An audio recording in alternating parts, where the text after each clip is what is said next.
Seat है जिसकी आपत्ति मैं जिलाधिकारी महोदय को लिख के आया हूँ।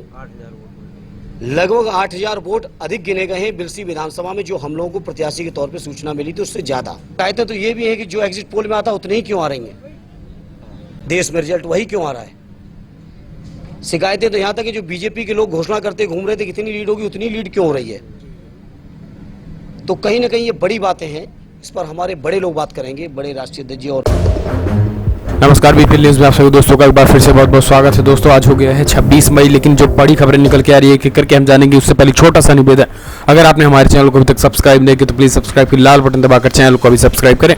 पहली जो बड़ी खबर निकल के आ रही है दोस्तों वो बदायूं से। बदायूं संसदीय सीट पर बात करें, समाजवादी पार्टी की तरफ से धर्मेंद्र यादव चुनाव लड़ रहे थे। वहां पर संघमित्रा, भारतीय जनता पार्टी की तरफ से संघमित्रा मौर्य ने धर्मेंद्र यादव को लगभग 10 से 20 हजार वोटों पर हराया है। लेकिन सवाल ये खड़ा हो रहा है कि वहां पर भारतीय जनता पार्टी की प्रत्याशी ईवीएम की खराबी के कारण जीती हुई है। जी हाँ, दरअसल समाजवादी पार्टी प्रत्याशी धर्मेंद्र यादव ने साफ साफ एलिगेशन लगाया है चुनाव आयोग पर, वहां के डीएम पर, कि उन्होंने गड़बड़ियां करवाई है। हमारी वोटों की गिनती चल रही थी और वोटों की गिनती में बदायूं के डीएम ने पूरी तरीके से गड़बड़ी करवाई है और संघमित्रा को आगे कर दिया गया है। इसके साथ ही उन्होंने न केवल बदायूं में बल्कि पूरे देश में बड़े पैमाने पर ईवीएम की धांधली को सामने लाया है। उन्होंने कहा है कि फिलहाल अभी मैं अपने जिले की बात करता हूं, लेकिन सवाल ढेर सारे खड़े होते हैं भारतीय जनता पार्टी की जीत पर। सवाल उन्होंने खड़ा किया कि क्या जो एग्जिट पोल में साफ साफ दिखाया गया था आज तक एक्सिस माई पोल में, वही आंकड़े आखिर कैसे आ गए हैं। सवाल ये भी उन्होंने कहा कि खड़े होते हैं कि आखिर भारतीय जनता पार्टी वाले जो बोलते हैं वही आंकड़े कैसे आ जाते हैं। उन्होंने बंगाल में कहा कि अमित शाह ने 20 प्लस बोला था, 20 प्लस 20 कैसे आ गए हैं। साथ ही उन्होंने ये भी कहा कि सवाल ढेर सारे हैं, लेकिन हमारे राष्ट्रीय अध्यक्ष जी इन सारी बातों का निपटारा करेंगे। लेकिन ईवीएम को लेकर उन्होंने साफ साफ कहा कि ईवीएम हमारी संसदीय सीट पर पूरी तरीके से खराब हुए हैं और यही हमारी हार का कारण है। वरना हम अकेले समाजवादी पार्टी से अगर जब लड़ रहे थे तब हमारी जीत होती थी, लेकिन इस बार सपा बसपा के एक होने से आखिर ऐसी हार क्यों हो गई है, ये बड़े ही राज का विषय है। लेकिन हम भारतीय जनता पार्टी वालों को कहते हैं कि ये ईवीएम के खेल से हटकर अगर जनता जनार्दन के बीच लड़के दिखाएं तब इनको इनकी औकात पता चल जाती है। दरअसल हम आपको बता दें कि बदायूं से सांसद है समाजवादी पार्टी के धर्मेंद्र यादव। उन्होंने कहा है कि ईवीएम पूरी तरीके से हैकिंग हुई है। इसके साथ ही धर्मेंद्र यादव शाम को जनता को संबोधित करते हुए उन्होंने कहा है कि भारतीय जनता पार्टी की सांसद भले जीते हैं, हम यहाँ से भले जीते हैं, लेकिन आपको कोई समस्या होगी तो आप हमारे पास आना, सारी समस्याओं का हम निपटारा करेंगे। सांसद भले वो हैं लेकिन हम बैठकर सांसदी करेंगे। सांसद वो कानूनी रूप से हैं लेकिन आपके सांसद हम ही हैं। और जनता ने भी वहाँ खड़ी तमाम जनता ने एक बार फिर से बदायूं से कहा कि धर्मेंद्र यादव ही हमारे सांसद है और बदायूं की जनता ने कहा कि धर्मेंद्र यादव ही हमारे सांसद हैं और कोई हमारे सांसद नहीं है। समस्या अगर हमारी खड़ी होगी तो हम धर्मेंद्र यादव के पास जाएंगे। यानी धर्मेंद्र यादव ने भी साफ साफ कहा कि अगर बदायूं की जनता को कोई समस्या होती है, कोई समस्या के मुद्दे सुलझाने होते हैं, वो आप हमारे पास आइए। इसके लिए भारतीय जनता पार्टी के सांसद केवल कानूनी रूप से सांसद हैं, महज सांसद के रूप में दिखाए हुए सांसद हैं, लेकिन जनता असली बदायूं की धर्मेंद्र यादव से ही प्यार करती है। और यही कारण है कि धर्मेंद्र यादव ने साफ साफ हारने के बाद तुरंत जनता के बीच में गए और उन्होंने साफ साफ कहा कि हम सांसद की कुर्सी हमें भले नहीं मिली है, लेकिन हम आपके सांसद हैं। कोई भी समस्या होगी सबसे पहले आपको हमें बताना होगा। इससे साफ होता है कि बदायूं से भले भारतीय जनता पार्टी के प्रत्याशी जीत गए हों, लेकिन बदायूं की जनता अब भी धर्मेंद्र यादव को छोड़ना नहीं चाहती थी। और यही कारण है कि समस्याओं का समाधान हो या फिर धर्मेंद्र यादव से मिलने का तांता माना जा रहा है कि भारतीय जनता पार्टी के प्रत्याशी से जितने लोग मिलने नहीं पहुंचे थे उससे कहीं ज़्यादा धर्मेंद्र यादव से मिलने का तांता लगा था। आगे जो बड़ी खबर निकल के आ रही दोस्तों वो है पत्रकार रवीश कुमार से रिलेटेड। पत्रकार रवीश कुमार ने एक बार फिर से इस जीत के बाद मीडिया पर जबरदस्त निशाना साधा है। साथ ही जिस तरीके से अब उनको ट्रोल किया जा रहा है इस जीत के बाद, उनकी संख्या, ट्रोलर्स की संख्या बढ़ गई है अचानक। उनका साफ साफ कहना है कि अब एक बार फिर से मोदी राज आने से पत्रकार, जो स्वतंत्र पत्रकार हैं, उन पर अब खतरे बढ़ गए हैं। रवीश कुमार ने साफ साफ मीडिया पर निशाना साधते हुए उन्होंने कहा है कि इस चुनाव में मोदी और भारतीय जनता पार्टी की जीत हुई लेकिन मीडिया की हार हुई है। जी हाँ, उन्होंने कहा है कि नरेंद्र मोदी की इस प्रचंड जीत हुई है लेकिन मीडिया की जीत नहीं बल्कि मीडिया की करारी हार हुई है। हर जीत में एक हार होती है, इस जीत में मीडिया की हार हुई है। उन्होंने लोकतांत्रिक मर्यादाओं का पालन नहीं किया है। आज गोदी मीडिया के लोग मोदी को मिली जीत के सहारे खुद की जीत बता रहे हैं। दरअसल उनके पास सिर्फ मोदी बचे हैं, पत्रकारिता नहीं बची है। पत्रकारिता का धर्म समाप्त हो चुका है।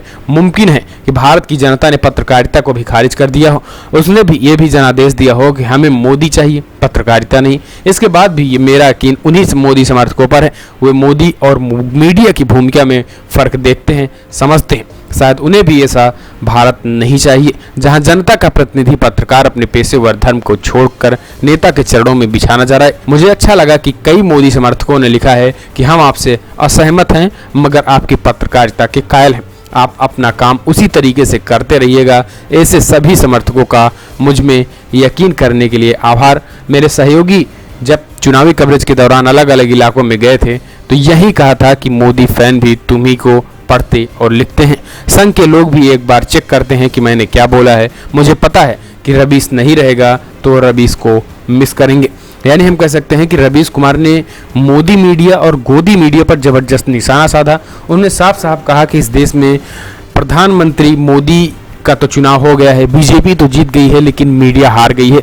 दरअसल हम आपको बता दें कि मीडिया पर लगातार सवाल इसलिए खड़े हो रहे हैं क्योंकि पिछले 5 सालों से मीडिया का जो काम है वो मीडिया पूरी तरीके से ना करके पूरी तरीके से चापलूसी और चाटुकारिता में घुस गया है और यही कारण है कि लगातार मीडिया पर सवाल खड़े होते रहे हैं। लेकिन मीडिया अब भी सुधरने का नाम नहीं ले रहा, लगातार मोदी मीडिया बनकर अपना काम कर रहा है और मोदी मीडिया बनकर वो अपना काम करके ये मानता है कि हमने पत्रकारिता का काम कर दिया है, जबकि पत्रकारिता का धर्म पूरी तरीके से आज के मीडिया चैनल्स भूल चुके हैं। और यही कारण है कि रवीश कुमार जैसे पत्रकार इस चीज़ को देखने के बाद उनको समझ में नहीं आता कि आज की पत्रकारिता किस दौर से गुजर रही है। क्योंकि बात करें अगर हम ईवीएम के सवालों को लेकर तो सबको पता है कि ईवीएम में इस बार सबसे बड़े पैमाने पर धांधली हुई है, लेकिन कोई भी मीडिया इस बात के एनालिसिस नहीं किया और ना ही किसी मीडिया ने इसको उठाया है। और यही कारण है कि पूरी तरीके से अब माना जा रहा है कि जो पहले मीडिया किसी भी चीज़ की एनालिसिस करती थी, गहन अध्ययन करती थी, अब मीडिया पूरी तरीके से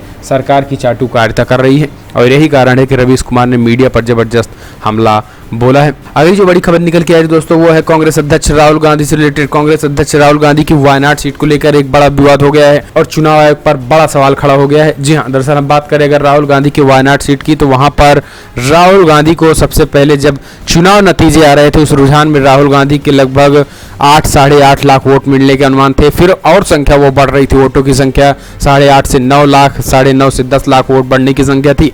लेकिन अचानक जब शाम को परिणाम आया तो महज 6.5 लाख ही वोट राहुल गांधी को मिले। ऐसे में अब सवाल खड़े होने लगे हैं कि राहुल गांधी के जो बढ़े वोट थे वो कहां पे चले गए। और एक लास्ट स्टेज में जब शाम को पहुंचा तो वहां पर राहुल गांधी को इलेक्शन कमीशन की वेबसाइट पर दिखा रहा था कि राहुल गांधी को लगभग 13 लाख वोट मिल चुके हैं। लेकिन बाद में जब पता चला, फाइनल रिजल्ट में पता चला कि राहुल गांधी को महज 6.5 लाख वोट मिले हैं। ऐसे में जनता के बीच में सोशल मीडिया में सवाल घूमने लगा कि आखिर वो बचे हुए वोट किधर गए। तो ऐसे में चुनाव आयोग पर भी बड़ा सवाल खड़ा होने लगा। पोस्ट वायरल सोशल मीडिया में 2 स्क्रीनशॉट वायरल हो रहे हैं। एक में राहुल गांधी को 13,87,000 वोट मिला हुआ दिखाई दे रहा है, जबकि एक स्क्रीनशॉट में शाम को जो लिया गया है उसमें 6.5 लाख के लगभग स्क्रीनशॉट दिखाया गया है। ऐसे में अब जनता ये सवाल पूछ रही है कि आखिर राहुल गांधी जब जीत रहे थे और काफ़ी भारी मतों से जीत रहे थे, 7.5 से 8 लाख ऐतिहासिक जीत दर्ज कर रहे थे इन 543 सीटों पर, तब आखिर ऐसा क्या हुआ कि शाम को महज 6 लाख में ही सिमटा दिया गया। ऐसे में सवाल ये बड़ा था कि राहुल गांधी को चुनाव आयोग द्वारा ये क्या किया गया। क्योंकि चुनाव आयोग की बात करें तो चुनाव आयोग पर सवालिया निशान काफ़ी लंबे समय से खड़े हो रहे थे।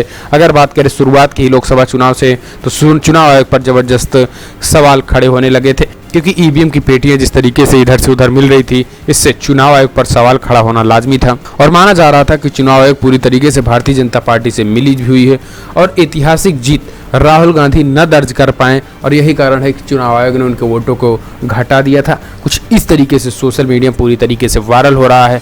जब से सोशल मीडिया में वायरल हो रहा है पूरी तरीके से भारतीय जनता पार्टी और चुनाव आयोग की मिली भगत की पोल खुल चुकी है। हालांकि अब देखने की बात होती है कि इस पे क्या होता है, लेकिन सोशल मीडिया में जो पोस्ट वायरल हो रही थी हमने सोचा आपको बताया जाए, क्योंकि सोशल मीडिया में जो पोस्ट वायरल हो रही है ये काफ़ी दिनों से चर्चा में है और वायनाड सीट को लेकर पूरी तरीके से सस्पेंस बरकरार है। अगली जो बड़ी खबर निकल के आ रही है दोस्तों, राष्ट्रपति से मिलकर नरेंद्र मोदी ने सरकार बनाने का दावा पेश कर दिया है। शपथ ग्रहण की तारीख फिलहाल अभी तय नहीं है। जी हां, नरेंद्र मोदी ने राष्ट्रपति रामनाथ कोविंद से मिलकर सरकार बनाने का दावा पेश कर दिया है। शनिवार रात लगभग 8:30 बजे वो राष्ट्रपति भवन पहुंचे और सरकार बनाने का दावा पेश किया है। हालांकि नई सरकार का शपथ ग्रहण कब होगा इसकी तारीख अब तक फिक्स नहीं हो पाई है। पीएम मोदी ने कहा है कि सरकार गठन की तारीख होते ही राष्ट्रपति महोदय को सूचना दी जाएगी। इसके बाद पत्रकारों से बात करते हुए उन्होंने कहा है कि नई जिम्मेदारी के साथ जन अपेक्षाएं बढ़ गई है और उन्होंने कहा है कि सरकार की तेज गति से अब और काम करेगी। फिलहाल आज की बड़ी खबरों दोस्तों इतना ही। अगर आपको वीडियो पसंद आया तो लाइक करें, शेयर करें, कमेंट के माध्यम से अपनी राय देना ना भूलें मीडिया को लेकर, साथ ही कांग्रेस अध्यक्ष राहुल गांधी के वायनाड सीट की इस सस्पेंस का लेकर, और बदायूं के पूर्व सांसद धर्मेंद्र यादव ने इस तरीके से सवाल ईवीएम पर खड़े किए हैं, इन सब को लेकर आपका क्या सोचना है? आप क्या मानते हैं? क्या वाकई में जिस तरीके से रवीश कुमार ने मीडिया को, गोदी मीडिया से लेकर पूरी तरीके से एक बार चाटुकारिता वाली मीडिया बता देना, मीडिया का रोल के लेकर आप क्या सोचते हैं? क्या मीडिया अब पूरी तरीके से बिक चुकी है? आप क्या मानते हैं? क्या वाकई में चुनाव आयोग ने जो एक गड़बड़ी की है, जिस तरीके से सोशल मीडिया में वायरल हो रहा है राहुल गांधी की पोस्ट को, इस पर आपका क्या मानना है? कमेंट के माध्यम से अपनी राय देना ना भूलें। वीडियो पसंद आया तो लाइक करें, शेयर करें, चैनल को सब्सक्राइब करना ना भूलें।